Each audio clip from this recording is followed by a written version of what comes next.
তাসকিন আহমেদের সুদিন চলছে। একের পর এক সুখবর পাচ্ছেন। সম্প্রতি বিসিবির কেন্দ্রীয় চুক্তিতে একমাত্র ক্রিকেটার হিসেবে জায়গা পেয়েছেন A+ ক্যাটাগরিতে। এবার আইপিএলের দল লখনৌ সুপার জায়ান্টের কাছ থেকে খেলার প্রস্তাব পেয়েছেন এ তারকা পেসার। আইপিএল শুরুর আগে লখনৌয়ের ৩-৪ জন পেসার গুরুতর ইনজুরির সংখ্যা নিয়ে ভুগছেন। এর মধ্যে মায়াঙ্ক যাদব তো অর্ধ মৌসুম মিস করতে পারেন। এছাড়া মহসিন খান, আকাশদীপ এবং অভেশ খানরাও পুরোপুরি ফিট নন। তাই বাংলাদেশি পেসার তাসকিন আহমেদের সঙ্গে যোগাযোগ করছে লখনৌ। শুক্রবার রাজধানীর এক হোটেলে ভক্ত সমর্থকদের সঙ্গে ইফতারের শেষে সংবাদ মাধ্যমকে তাসকিন বলেন, লখনৌ সুপার জায়ান্ট আমার সাথে যোগাযোগ করেছে। তারা জানতে চেয়েছে যদি বদলি হিসেবে নিতে চায় তাহলে আমি খেলতে পারবো কিনা এবং বিসিবি এনওসি দেবে কিনা।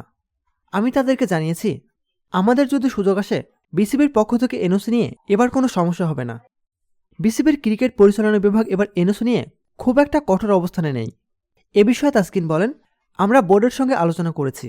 তারা জানিয়েছে যদি কোনো সুযোগ আসে এনওসি পেতে কোনো সমস্যা হবে না। প্রতিনিয়ত খেলাধুলার আপডেট জানতে আমাদের সাথেই থাকুন। এতক্ষণ আমাদের সাথে থাকার জন্য আপনাকে জানাচ্ছি বিশেষ ধন্যবাদ।